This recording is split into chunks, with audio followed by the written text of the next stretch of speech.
د دین غټ غټ شاخونه دي، غټ غټ شعبې دي، او بیا په هغې کې تفصیلات دي.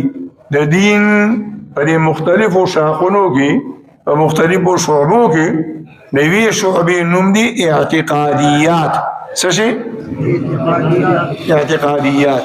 او د یوې شعبې نوم دی عبادات، او د یوې شعبې نوم دی معاملات، او د یوې شعبې نوم دی آداب او معاشرات، او د دین د بلې شعبې نوم دی حدود او زواجر.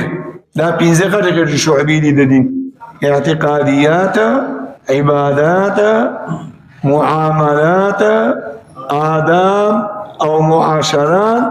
دا ډول یو شی دی. او بالحدود او زواجر.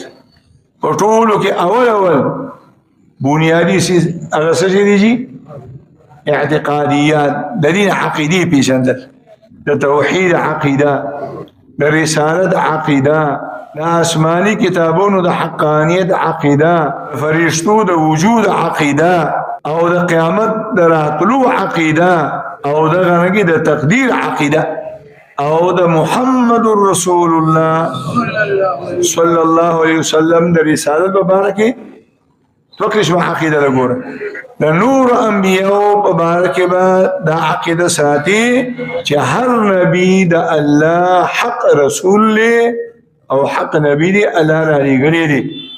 او د نبی علیه السلام په باره کې یوازې په دې نه خلاصېږي چې د الله پیغمبر حق نبی دی، سچ نبی دی. یو حصه ورسره بل هم ده، او هغه ده چې محمد رسول الله صلی الله علیه وسلم د الله حق او سچ نبی هم دی، او د دې سره سره خاتم نبیین هم دی. د قیامت د ورځې د سبا پورې به د ده نه پس دنیا ته بل رسول او بل نبی نه راځي. دې ته د ختم نبوت عقیده وایي.